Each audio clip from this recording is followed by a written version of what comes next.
Welcome back. It's renovation season already. I don't know how that is possible, but things have just been moving along so fast this year. And I just finished mowing this section out here. This was that spring seed of ryegrass that I did, and I'm looking at it just really trying to make a decision right now because there's a lot of weeds in it, but there's also a lot of things that showed up that had I done a proper removal of what was there before in the last fall and made sure that everything that came up got sprayed again, then usually you're not going to have to deal with these long-term problems. But right now I'm trying to make a decision because spring seeding, that's what happens sometimes, is you're trying to get the grass to survive the summer on that spring seed, but you also didn't get the proper removal of what was there, and so sometimes you end up with a bunch of stuff coming into it and you have to make a decision as to what you want to do about that. And that's kind of where I'm at right now. I really don't want to have to remove what's here because it does look fairly decent for being only 3-4 months old, but I don't know. I got to make a decision here on this, so we'll figure that out. There's stuff like this that you can, these pretty much can be all hand pulled if you had to, but there's stuff like this throughout. This is that rough type of grass that's up, you know, here along all this section that's still in here. These are not really easy to remove, and you usually can't get all the root system out, so that's what I'm trying to decide, if I just spot spray a few areas and reseed those or what I'm going to do. Then this over here just didn't get enough water, and it's up on the top of this ridge, so all of it starts to run this way anyway. Everything down here you can see looks fairly decent, but up here just didn't get enough water, so that'll have to have some more seed in there. The other thing that I did last week in preparation for all the seeding projects that I have going on, if you wanted to see what I'm planning for the season, I just did a video on that recently, so check that out. But I did get my friend's sprayer out here. He's got a John Deere with a big 40-gallon sprayer on the back of it.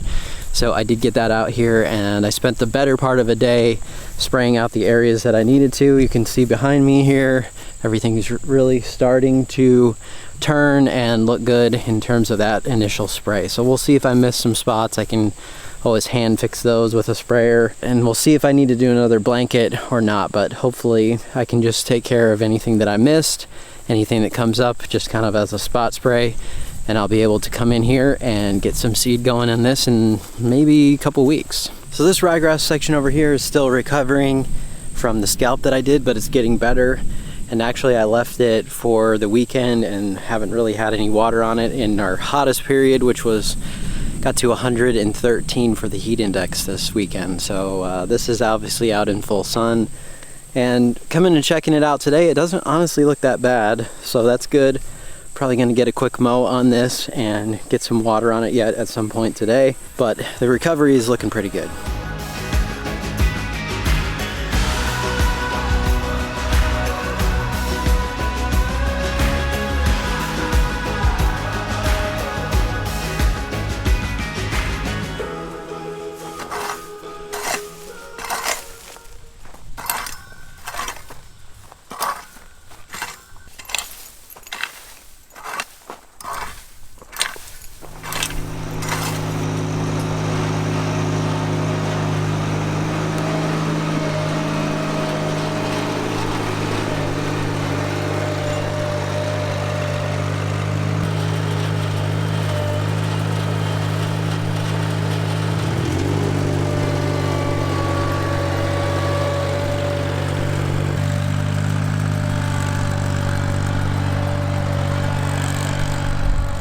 So Kelsey's out here graciously trying to help me clean up all these weeds that have long been allowed to grow too much in between these plots, but we're working on that.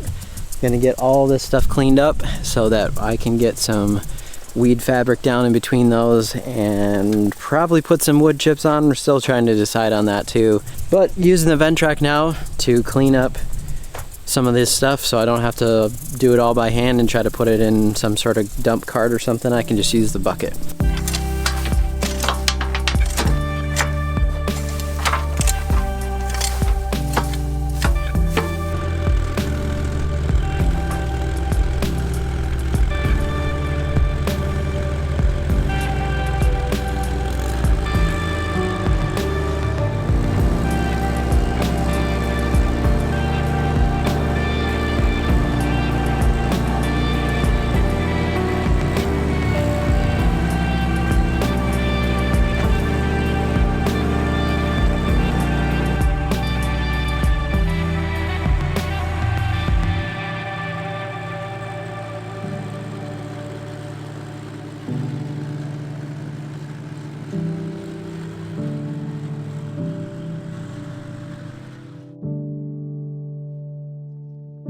So back for day 2 today. We got a lot done yesterday in terms of cleaning up all these plots. They look so much better, and we got 1 row left right here of a whole bunch of weeds. So again, you can see how bad it was looking before we started doing this process, but I'm gonna finish cleaning up those weeds real quick in that one, get those moved out of the way. Going to try to figure out the measurements for the rest of my plots that are going in, make sure I have it all planned out, and then there's a couple other areas that I'm gonna need to spray to get prepared for more seed. But the main priority today is try to get this weed fabric down in here, and probably gonna have to put a mulch on it or something. I bought the stuff that you really need to cover up. You can get some of the stuff that they use at greenhouses and things like that you could probably leave out in the sun, but they didn't really have the right size for that where I went, and it's really expensive too. Also, for those of you wondering if those straw blankets the netting in there ever actually breaks down, well, here it is. This is about a year old here. Still looks really intact to me. So that's usually why I take them out as soon as I start to see good germination.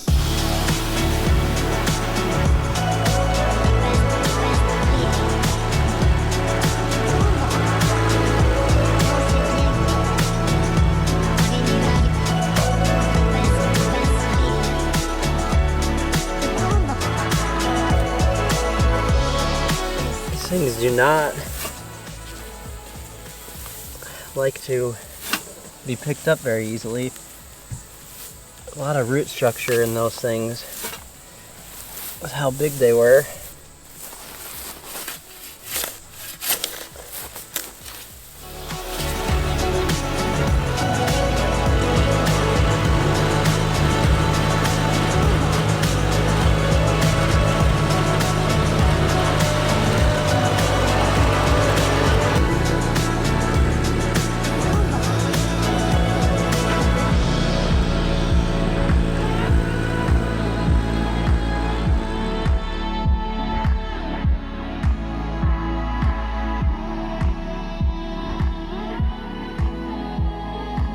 This is a really good example of why pre-emergents are important, and the reason that I didn't put any down this year on this section is because it was just seeded late last fall.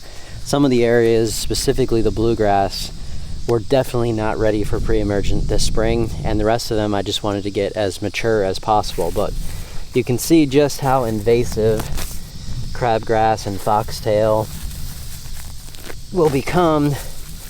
A lot of root system there, and they just go crazy, especially when I've been irrigating this section. So next year I will get pre-emergent on all this stuff, but that's the good example here of why that's important and how it can really take over if you have a thin lawn and you allow this stuff to just go crazy. Also right here is a good example of bluegrass spreading, and for those of you who wonder how that happens, there's rhizomes that go out from the plant underneath the ground, and they shoot up another plant, and then this will start to obviously tiller and put a bunch more leaves on it. But you can see just how far that one is away. So once this starts to grow and mature, you're going to have this whole area filled in.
All right, well, at least that part of the job is done, but there's a lot more to do in order to get all this fabric down and to try to make these plots probably look a little more cleaned up. I don't have an edger, I think, that can go through some of these sections. So more work to do on these, but I want to go measure out the area over there so I understand how much room I have and what I'm going to plant, and I'll tell you all about that. So I have my Kentucky 31 here, and then right next to it is some of the improved Elite Turf Type Tall Fescue. So I'm going to leave this right here. I think I'm not going to put a buffer in between those because I'd like them side by side so you can easily see the differences and I start treating this better than I have been, to put some fertilizer on it and water and all that stuff. Yeah, I was gonna keep a 5-foot plot width-wise of the Elite Fescue, and then pretty much right where you can see where I drove the Ventrac, and to see how much space that is. Yeah, I should be able to do a 4-foot path in between there. So right where these tracks are right here, I will do 4 feet. I'm gonna mark that off real quick. It's the same exact thing over here. I got this marked off already, but this should be 5 feet. That's 5 feet, and then I want, should be out to 9.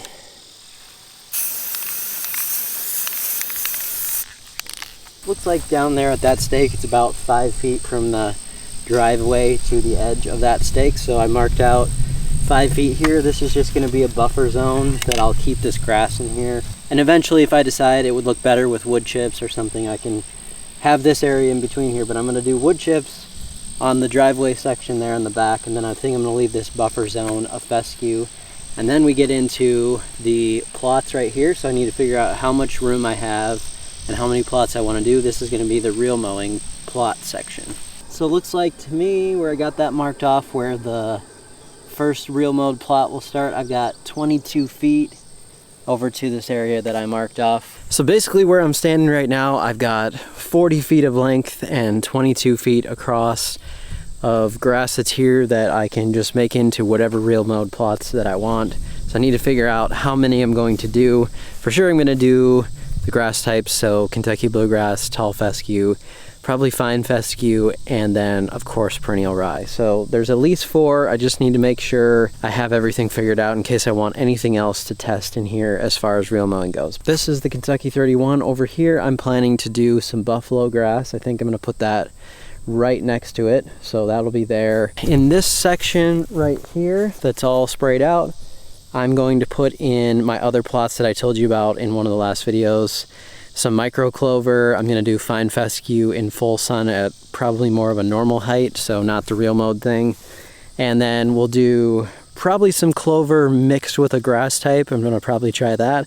And then also maybe one more plot of Kentucky bluegrass. There's a new type that I want to test, so I might put that over here, or I might put that over in the other section on beyond. A whole bunch of other stuff going on over there, but that is over in this section out towards the front. So of course there's the front of the property and the driveway with the electrical pole right there. So this over here is going to be my warm season testing next year, depending on what I decide to do with that. And then also it's going to be my non-irrigated testing section. So I'm going to probably plant up in this corner maybe 4 or 5 small plots of things, and I'm going to water them of course to get them growing, but then through the next summer I want to let them be, and I want to see how well they do, what they look like during midsummer depending on what rain looks like, and then how recovery happens in the fall time too, because I know a lot of you are probably getting into situations now where you can't necessarily water, or you don't want to water. So I want to do some testing to show you what that would look like. And then I'm also going to be testing a larger section of bluegrass over here. I think I'm going to do a mono stand that I have picked out just to test that, and it's supposed to be one of the most drought tolerant ones. So that should be interesting too. Since it's renovation season, I decided I would also like to run a special on my renovation and overseeding guide. So if you're doing a cool season project, you want to know exactly what to do in one guide. You don't have to go through a whole bunch of videos to try to figure out the whole process. That is the guide to get. I'm gonna run a special on that for only $20. So if you want to grab that for renovation season, that is on sale right now.